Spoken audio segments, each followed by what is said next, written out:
അമേരിക്കയും ഇസ്രായേലും ഇറാനെ ആക്രമിച്ച യുദ്ധം അങ്ങ് നടക്കുന്നു. വളരെ ഘോരഘോരം യുദ്ധമാണ്. ഇറാൻ്റെ ഏതാണ്ട് ഒരുപാട് മേഖലകൾ തകർത്തു കഴിഞ്ഞു. കാരണം അവിടെ ടെഹ്റാനിലൊക്കെ കെട്ടിടങ്ങൾ പോലും ഇല്ല, എല്ലാം ചാരക്കൂമ്പാരങ്ങളും കല്ല് കൂമ്പാരങ്ങളുമേ നമുക്കവിടെ കാണാനുള്ളൂ. ആ രീതിയിലായി.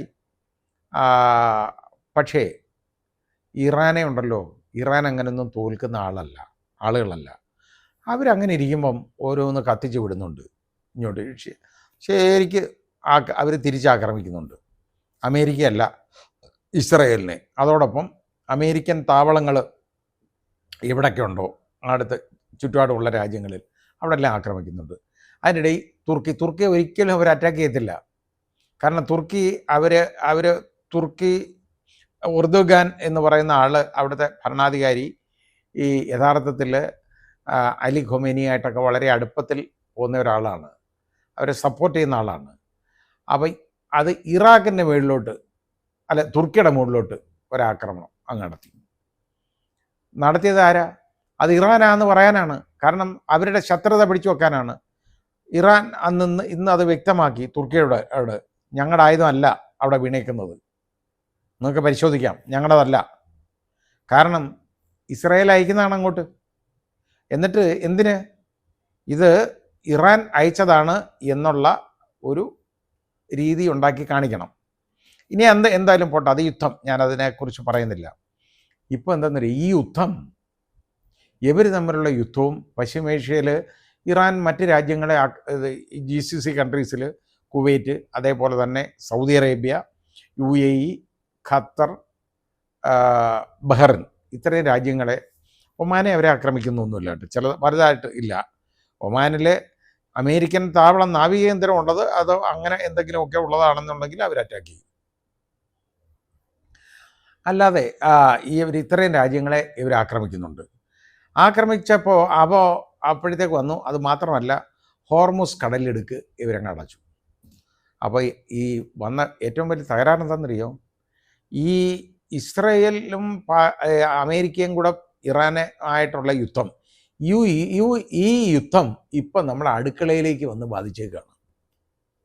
എന്ന് പറഞ്ഞാൽ പാചകവാതകം ഉപയോഗിക്കാതിരിക്കാൻ ഒരു നിവൃത്തിയില്ലല്ലോ. ഇത്രയും കോടി ജനങ്ങൾ, 33 കോടിയിൽ പരം, 33.3 കോടി ജനങ്ങൾ, നമ്മുടെ 145 കോടിയിൽ നിന്ന് ഇത്രയേ ഉള്ളൂ.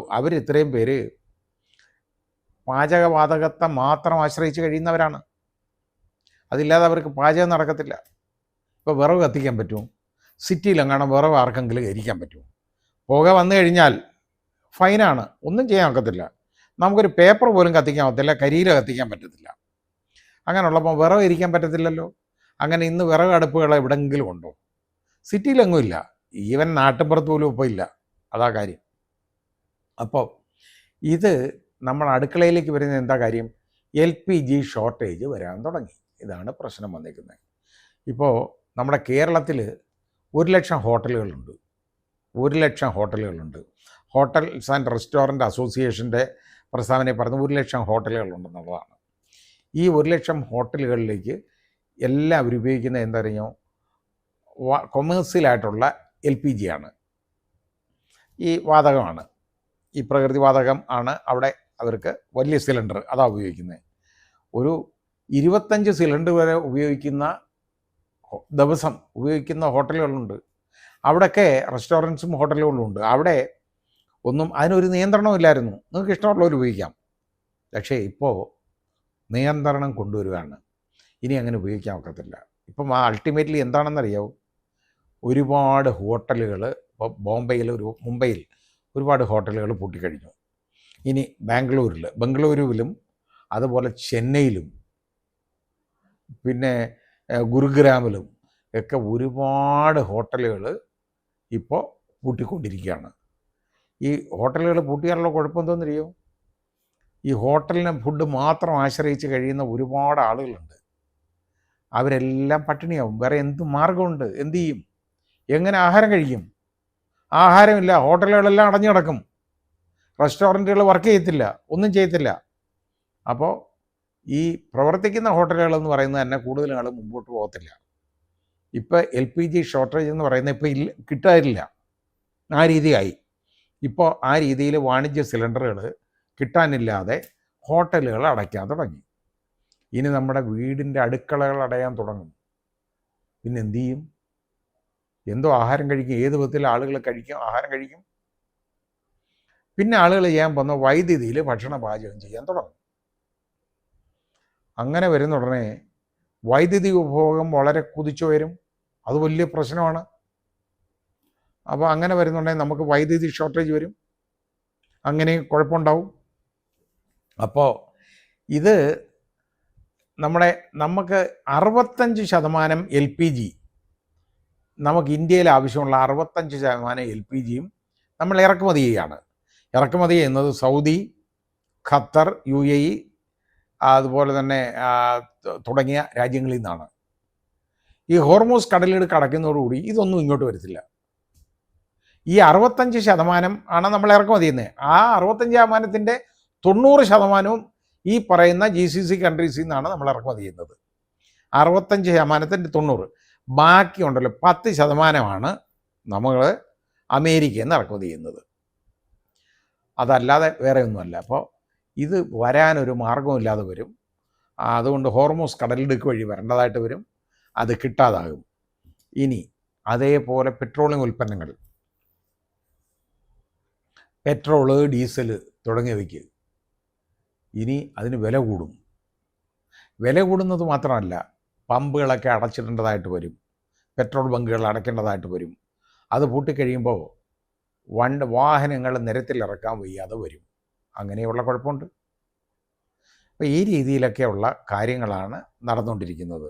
അതുകൊണ്ട് യുദ്ധം എത്ര മുമ്പോട്ട് പോകുന്നോ അത് വലിയ അപകടമാണ് നമുക്ക്. നമ്മുടെ ബഹുമാനപ്പെട്ട പ്രധാനമന്ത്രി പോയി ഏതായാലും നേരെ ഇസ്രായേൽ പ്രധാനമന്ത്രിയായിട്ട് നെതന്യാഹുവുമായിട്ട് കണ്ടുപിടിച്ച് സംസാരിച്ച് കെട്ടിപ്പിടിച്ച് വന്നതിൻ്റെ പിറ്റേന്നാണ് യുദ്ധം തുടങ്ങിയത്. അതായത് ഇസ്രായേൽ നേരെ ഇറാനെ ആക്രമിച്ചത്. അപ്പോൾ ഇതറിയാമായിരുന്നുവെങ്കിൽ ഇത് പറഞ്ഞു കൊടുക്കണമായിരുന്നു. നിങ്ങൾ ഈ യുദ്ധം എന്ന് പറഞ്ഞാൽ തുടങ്ങിയാൽ, ഇറാന് മേളിൽ തുടങ്ങിയ യുദ്ധം തുടങ്ങിയാൽ അത് പശ്ചിമേഷ്യ ആകെ കത്തിപ്പടരും. അത് വളരെ അപകടകരമാവും. എൻ്റെ രാജ്യത്തിനെ അത് ബാധിക്കും, എൻ്റെ രാജ്യത്തെ ജനങ്ങളെ പ്രതികൂലമായിട്ട് ബാധിക്കും എന്ന് നമ്മുടെ പ്രധാനമന്ത്രി മനസ്സിലാക്കേണ്ടായിരുന്നു. അതിനുള്ള ഒരു ഒരു ഒരു ബുദ്ധി അദ്ദേഹത്തിന് ഇല്ലാതിരിക്കും എന്ന് നമുക്ക് വിശ്വസിക്കാൻ പറ്റുമോ? ഏതായാലും ശരി, ഇപ്പോൾ ഈ ഇടപാട് കൊണ്ട് സംഭവിച്ചേക്കുന്ന കാര്യം ഇതാണ്. ഇന്ത്യ എതിര് നിന്നിരുന്നെങ്കിൽ ഇത്ര പെട്ടെന്നൊന്നും ഇസ്രായേൽ കയറി ഇറാനെ അറ്റാക്ക് ചെയ്യുമായിരുന്നില്ല.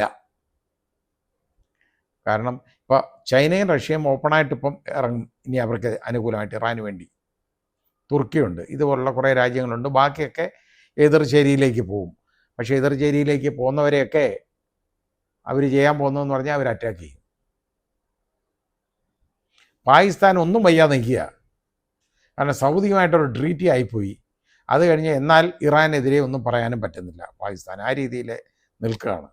ഏതായാലും വളരെ ബുദ്ധിമുട്ടുണ്ടാകുന്ന ഒരു അന്തരീക്ഷമാണുള്ളത്. നമ്മുടെ ജീവിത സാഹചര്യങ്ങളെല്ലാം നാശമാകാനുള്ള സാഹചര്യങ്ങളാണ് കാണുന്നത്. അങ്ങനെയുള്ളൊരു കാലാവസ്ഥയാണ് കാണുന്നത്. ഏതായാലും ബുദ്ധിമുട്ടുകൾ ഒരുപാടുണ്ടാകും. സഹിക്കുക അല്ലാതെ വേറെ നിവൃത്തിയില്ലല്ലോ. നമുക്ക് ട്രംപിനെ നന്നാക്കാൻ നമ്മളെ കൊണ്ടൊക്കത്തില്ല. നേതന്യാഹുവിനെ നന്നാക്കാൻ നമുക്ക് പറ്റത്തില്ല. ഇനി നേതന്യാഹുവിനെ നന്നാക്കിയാലും ട്രംപിനെ ഒരു കാരണവശാലും നന്നാക്കാം എന്ന് നമ്മൾ വിചാരിക്കേണ്ട. യുദ്ധം ഇങ്ങനെ നീണ്ടുപോകും എന്നിരുന്ന് പറയാണ്. കാരണം ഈ ട്രംപിന് ആഹാരം കഴിക്കാൻ കിട്ടും, ഒരു പ്രശ്നമില്ല. നേതന്യാഹുവിന് ഇതുപോലെ കൊല്ലപ്പെടേണ്ട സാഹചര്യമില്ല.